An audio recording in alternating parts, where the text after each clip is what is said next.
And welcome back. This week on The Amazing Race, teams raced across another city in France, and it's now time to find out what happened on episode 8. This was the land of 1,001 castles. Yes. Like, how cool is that? That's really neat, really neat. And I've loved this season so far. Let me say that, all right?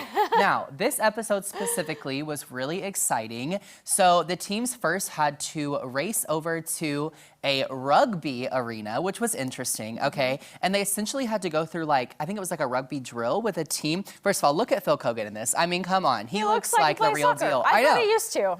Maybe he's like secretly the coach of the team or something. But so these players, they kind of helped them through like a different drill. And it was really funny to see because everyone handled it differently. Because it was like you went through the drill and then at the end you had to like, was it like punt kick it into the goal? And what's funny is some people got it on the first try and other people had to do it like 6 times. Yeah, there were quite a few teams, you know, that are athletic going into this. So it is kind of fun to see their different ways. Well, and the thing I loved about this episode too is like right from the jump, the rankings were all over the place, which has been one of my favorite things this season that I keep talking about. Keeps is we changing, keep see it right? changing. Yeah. Like it's never the same person in first. And a lot of times it's just the driving when a team goes the wrong way. The wrong way, yeah, absolutely. Which happened again on this episode, right?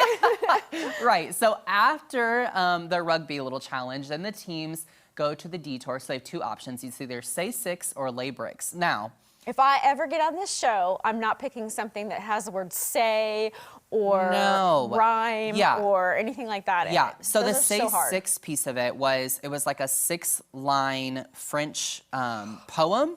And they had to learn it from different, I don't know, I guess like French people, and then recite it back to the judge. And I'm like, no way. I don't know that I could get one line of this, let alone they were going back and forth. So each person had 3 lines, I guess. Well, right. And even more mind-blowing. And then pronounce it right? Yeah, there's 6 teams and 4 of the 6 teams chose this over the other one. And I'm just like, how in the heck? I'd be out. Now, what's crazy is all the teams that stuck with it got it. Yeah. But I'm like, I just don't understand, one, how you like can also pronounce the words that well, because pronunciation like counted, like that was really important. And I'm just like, I don't know how you would learn that fast. And then to get it right, and then to have to go back and forth, like if you were saying your line and I was standing here, I would totally space out of what like, I was supposed to say. Paying attention to yours and then like totally lose mine. Yeah. Seems impossible for me. I don't know. No, I agree. Now the other half of the Detour, which only 2 teams chose, was lay bricks, which seemed way easier. Yep. So I don't know if you can tell, I would totally pick the manual labor. Yes, absolutely. Well, and the thing is, it sounded kind of hard, but then it was actually pretty easy. So they just had to like fill in the bricks in this little square, and there was